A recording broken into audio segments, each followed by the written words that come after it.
Hello everyone, welcome to UNACADEMY guys once again. So another topic discussion on the TIFR. So basically guys, this time we are doing some really important questions of natural products, right? And there are plenty of questions to discuss, approximately 9 to 10 questions, right? So let's start with them. The first one comes from TIFR 2011. Now you can stop the video and try to do this by your own. The question is asking you, the following curve is obtained when a solution of glycine hydrochloride, that is this molecule, there will be a 3 over here, is titrated with a strong base. Now, the titration of glycine with a strong base. What are the predominant species present at point 1 shown on the curve? So, this is your point 1 which is given, and the question is simply asking you that at this pH level, what is going to be the predominant species of the amino acid. All right, so usually the pH we could say is greater than 9.5, but we can approximately write it as 9.5. Okay, so what happens is when we are having a amino acid, let's take all protonated form of the amino acid. So this is your glycine. We are starting with the all protonated form. Okay, the CO group is also protonated, ammonia is also protonated, right? So in this case, when we are looking at the pKa values, we have to consider the pKa values of different groups. So when we consider the pK value of the carboxylic acid, this is approximately 2.5. Okay, you don't have to remember the exact value, right? So this is approximately 2.5, and the value of amine group is going to be around 9. Okay, so which means that 9 or 9.5, something like that, but this is going to be less than 10, obviously. Now, what happens is if you are having point 1, if you consider point 1, this is going to be somewhere around 9.5, and at this level, you are going to have the deprotonated form in this way. All right, this group is absolutely going to be deprotonated because the peak pH value is much greater than the pKa value of the acid. However, the pKa value of amine is very close to what the pH is already.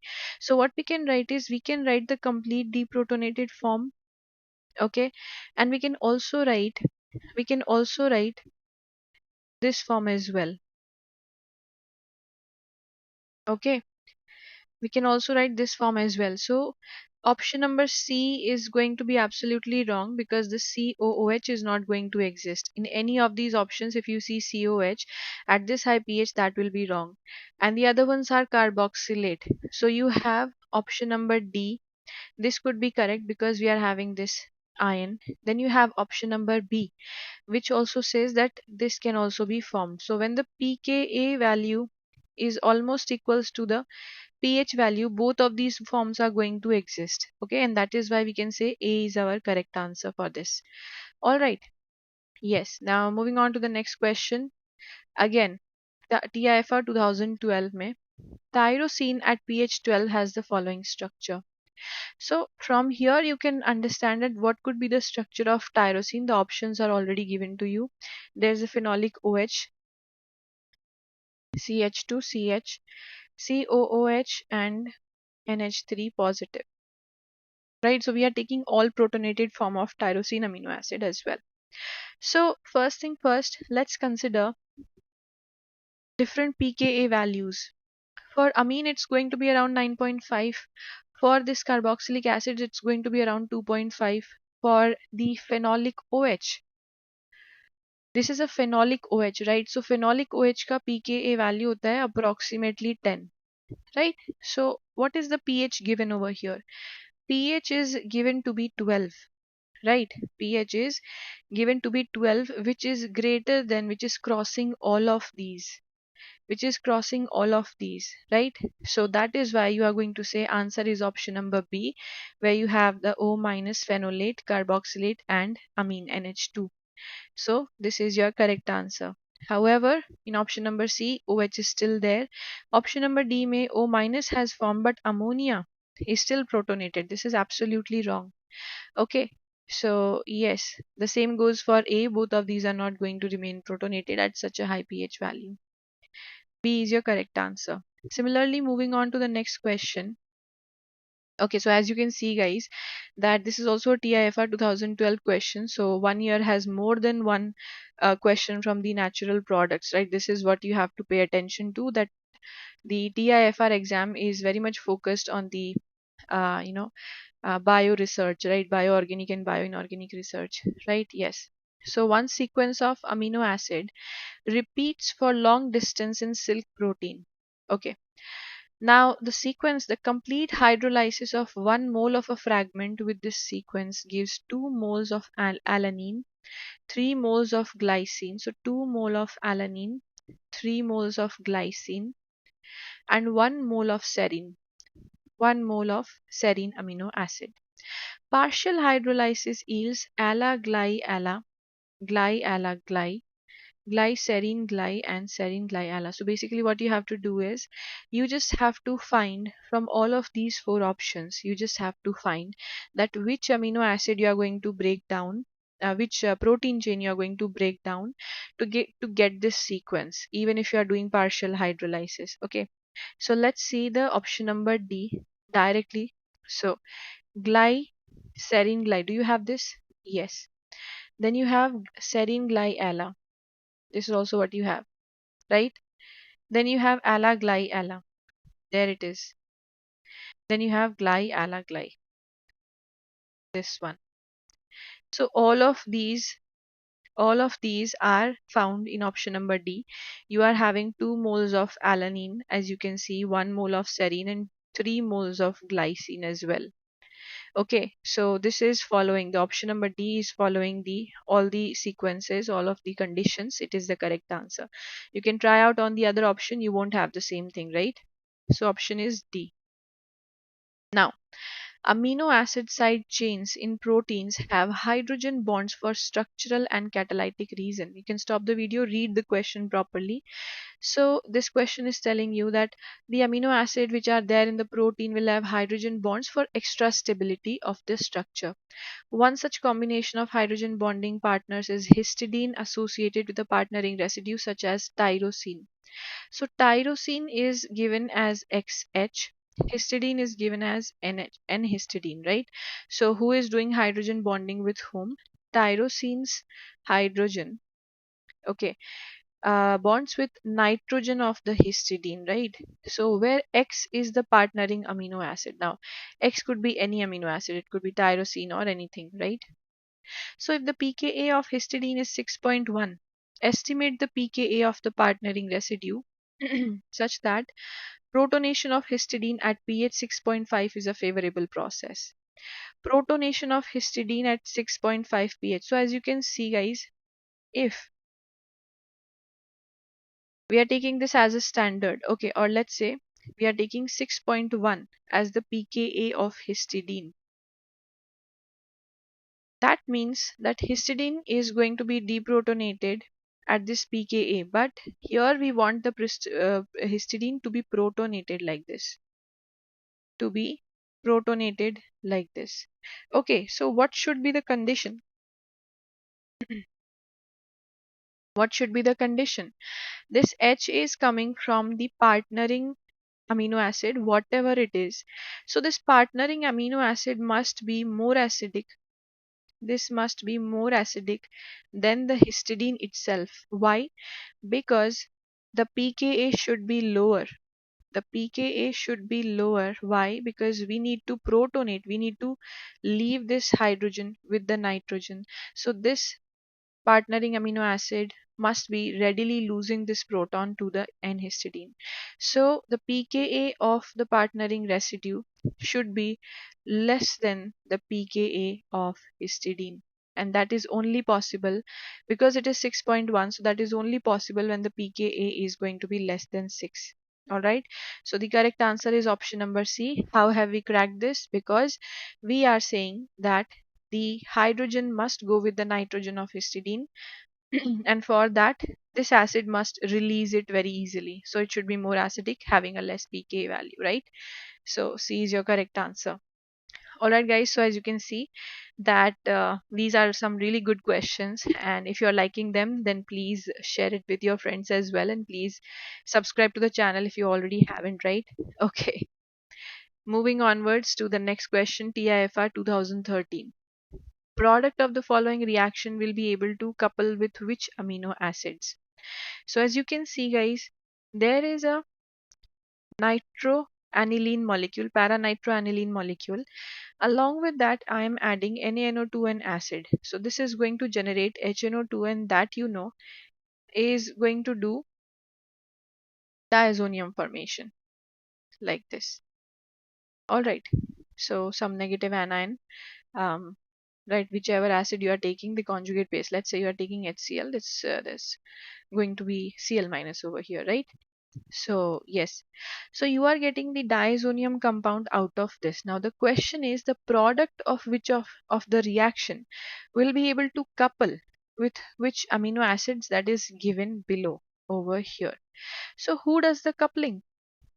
Yes, let's say I am having phenylalanine CH2 CHCOOH and NH2, right? Let's say I'm having phenylalanine. So phenylalanine would do the coupling. All right, that would do the coupling from the para position in this way to generate an azo dye. I hope that you have studied this, the azo dye coupling with beta naphthol and phenol, right? So this is the same thing.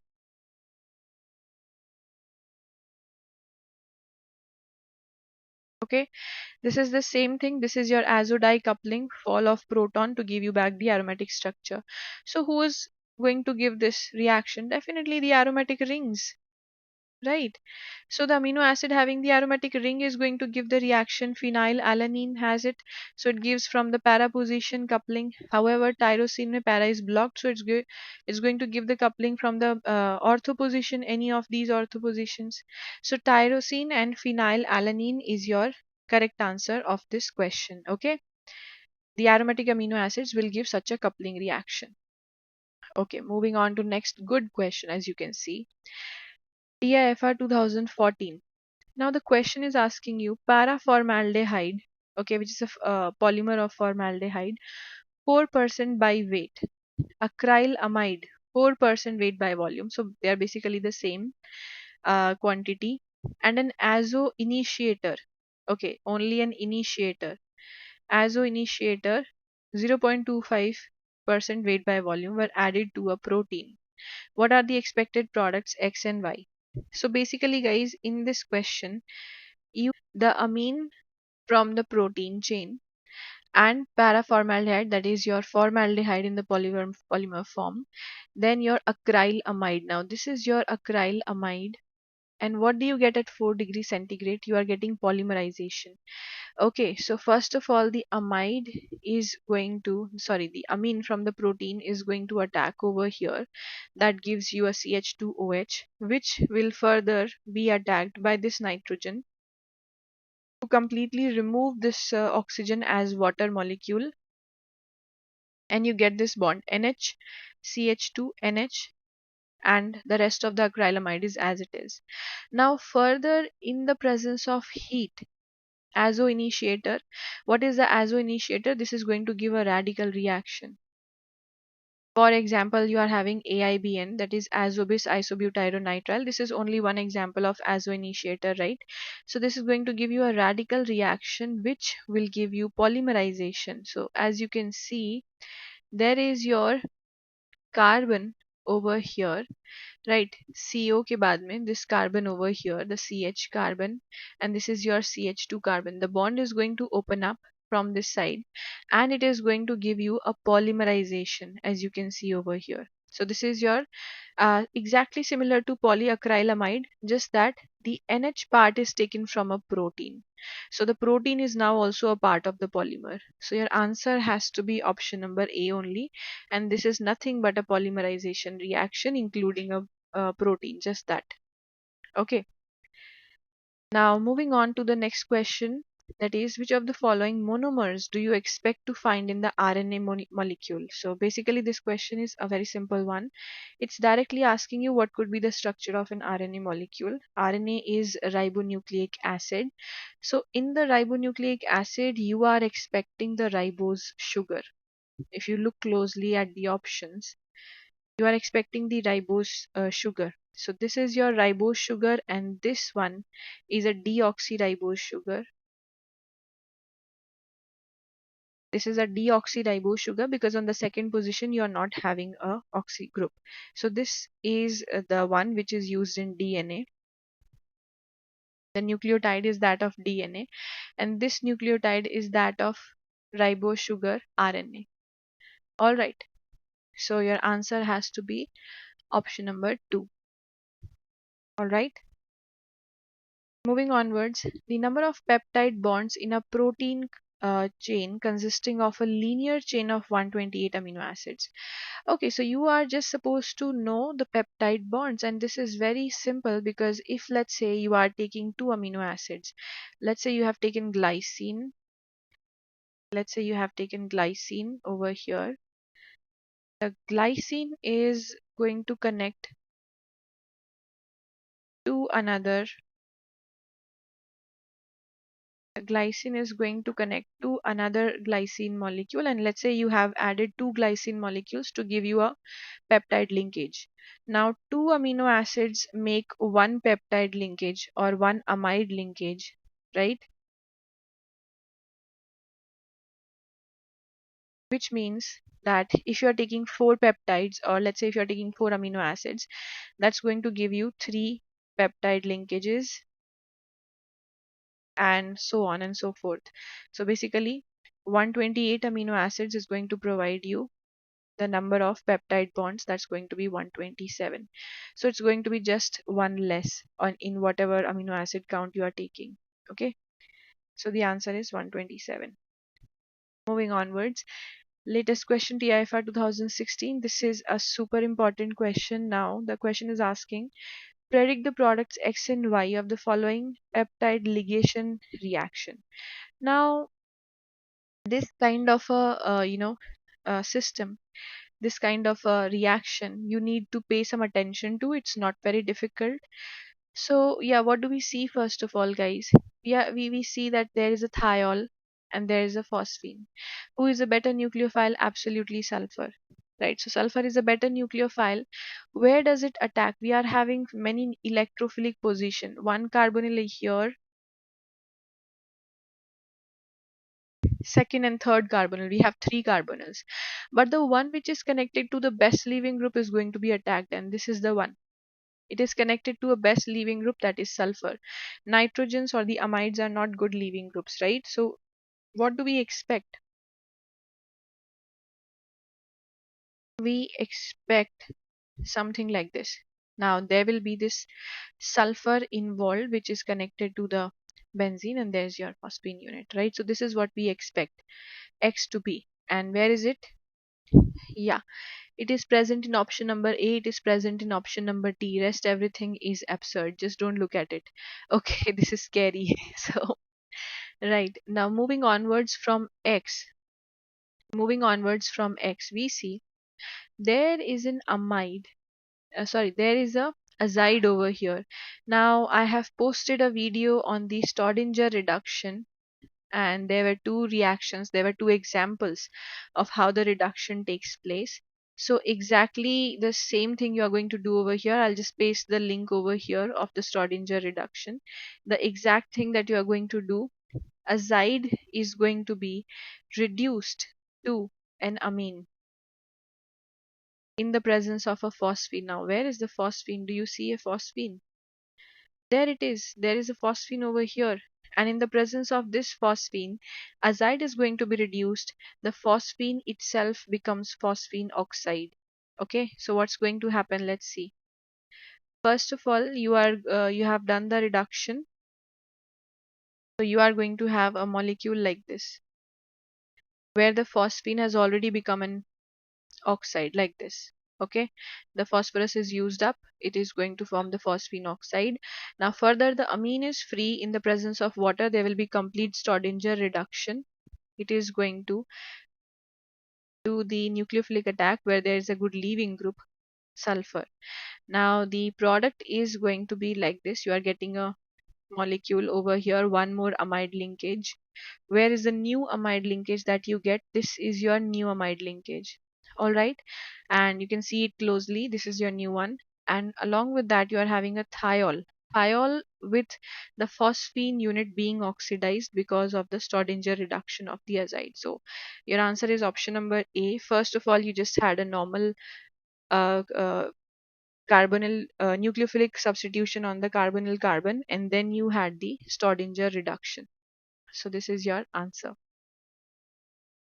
Okay, next question. TIFR 2016 is itself. All the natural amino acids except one react with cold nitrous acid HNO2 and produce the nitrogen gas.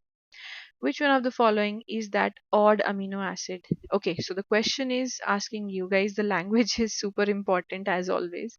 See, all the amino acid except one. So you have to find the except one. Okay, you have to find the exception over here, right? So, yeah. So for that, you have to know the structures.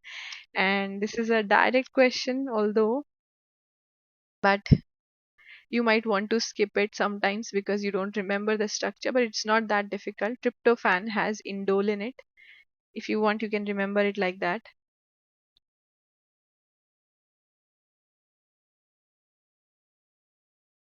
Glycine is the simplest of all.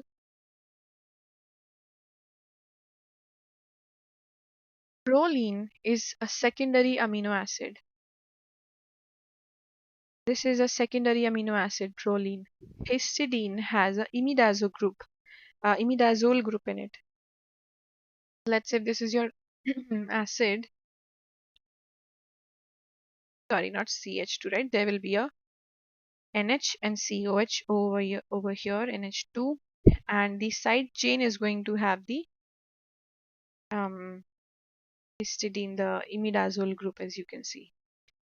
Right, this is how you're going to have this system. So basically, all of these amino acids are having a free NH2 group. Tryptophan has a free NH2 group, glycine has a free one, also histidine has a free amino group.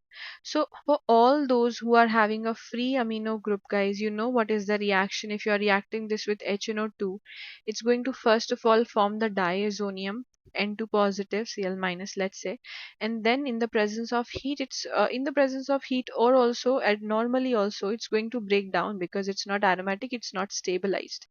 So yes, it's going to break down to give you nitrogen gas. That is what we have to think of, and it will become ROH. But this is not possible for a secondary amine or secondary amino acid. Right, so proline is the odd one out over here, and the answer is going to be proline. It cannot give you a reaction with the nitrous acid to produce nitrogen gas. All right, let's look at another question from TIFR 2018. Now the question is, the following bioconjugation reaction is known as native chemical ligation (NCL) and is used to stitch two peptides together. So basically, the question is telling you that this reaction is a native chemical ligation reaction, and it is used to join up two peptides together.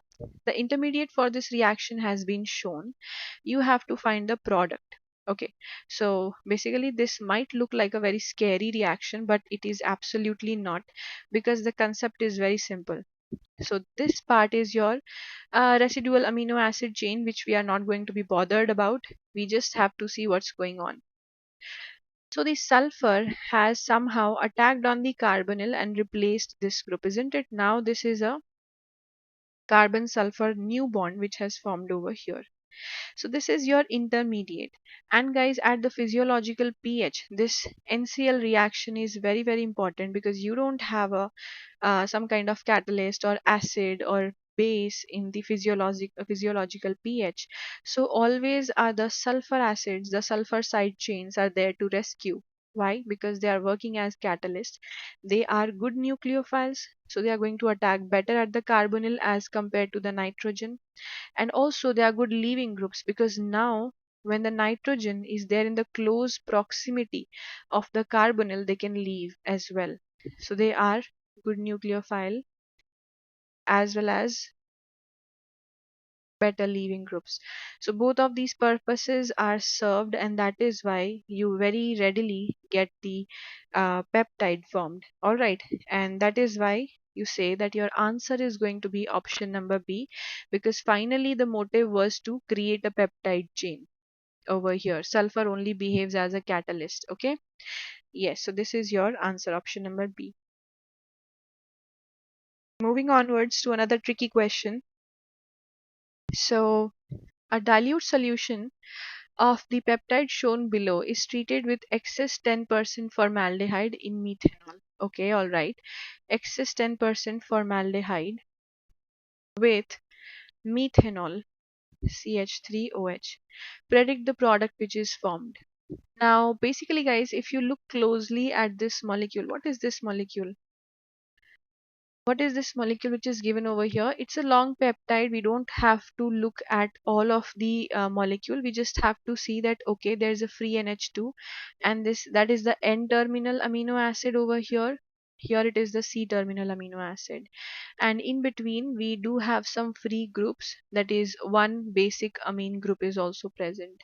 Why are we looking at all of these groups? Because formaldehyde is electrophilic in nature, and it might get attacked by both of these amines, right? So this is what we are thinking of, right? But if you know the reaction, that when you get the amine with two good leaving protons, and when you are having two or both of these groups like this in the presence of formaldehyde, it's going to first of all give you the Mannich reaction. And the Mannich reaction basically involves, first thing involves is the formation of a iminium ion, right? So the formation of the iminium ion, which is further going to be attacked on this position. So this is your Mannich base that you are getting first of all, right? And secondly, the CH2 could be attacked very easily. It's a good electrophile over here, right? So yeah, what do you get over here, guys? As you can see, there are two NH2 groups. Both of them are going to be involved. A में नहीं involved है, so this is wrong. In option number B, you have one imine over here, but the other imine is not formed. It is wrong. Option number C has both of them imine involved. It could be correct because, okay, till here it is correct. But what is next? Next is, guys, option number D, where you have one imine involved and the other molecule is a phenolic group. So on the ortho position, you can have the attack on the CH2 and get this new bond formation. This is 100% obvious. Why? Because if you are having a double bond over here, let's say you're having a double bond over here, sorry, double bond over here with the extra CH2 group as it is. So the OH can attack from the ortho position in this way and give you a new bond, new carbon-carbon bond, which is this. So absolutely D is your correct answer. The iminium ion formation followed by the Mannich reaction. So D is your correct answer over here. So it's not always that the amino acid, the questions on amino acids are asking you amino acid. It might ask you simple chemistry as well. Okay, you just have to see. Right, these are super good questions, some of them. All right, guys. Now the next and the last question for today is from TIFR 2021. Now, as you can see, the question is asking you predict the final product or products of the following reaction. So basically, you have seen phenyl isocyanide. So phenyl isocyanide is reacting with some amino acid. All right, and this is your alpha amino acid once again. It is reacting with some peptide chain at pH is equals to 8. Now, phenyl isocyanide in the Edman degradation, as you all know, is supposed to remove the N-terminal amino acid that is right here, glycine, okay, and then it is going to give the rest of the molecule. Okay, so this is the amino acid sequencing that we are following. So the answer to this question must not be option number A because it is staying connected. This is not what we see. It is going to form a five-membered Hydantoin structure. So the answer should be option number B over here, because the next part of the amino acid is retained as it is, and the degradation of the N-terminal amino acid only happens, and this is your five-membered structure which is formed over here. Right, so the answer is option number B. The rest of the molecule remains as it is. And as you can see, you can easily find out from here that on the Edman degradation, where you are using the phenyl isocyanide, so the structure is going to be as it is. All right. So this part is the phenyl isocyanide, and this part is your amino acid glycine. Okay, there are just two hydrogens, so this is what you have. So the answer is option number B. Why are the rest of them wrong? D is wrong because there is no degradation. C is wrong because this is not the structure that you get. Okay, it's going to rearrange to give you a proper structure like this. So the answer is option number B. Now, these were some very simple and some really interesting questions on the amino acids, and the natural products questions are mostly asked on amino acids and peptides only in the TIFR. So I just hope that you found them useful and just try to do them by yourself as well. So guys, if you are liking the videos, then please share them, and if you already haven't subscribed to the channel, please do. This is a lot of hard work making these videos, and also take benefit of the Unacademy Plus subscription, because you are going to get a lot of detailed courses over there for the CSIR NET and GATE preparation as well as TIFR preparation. The theory is almost the same, right? So yes, what you have to do is, if you want to join an Academy Plus, you can use the code JAGRITS. That will give you a 10% discount on it, right? So also guys, drop in the comments how you are liking the video. It will be great to interact with all of you guys. I am posting a series of videos for you all, and will be coming up with more such videos. Till then, bye and take care all of you.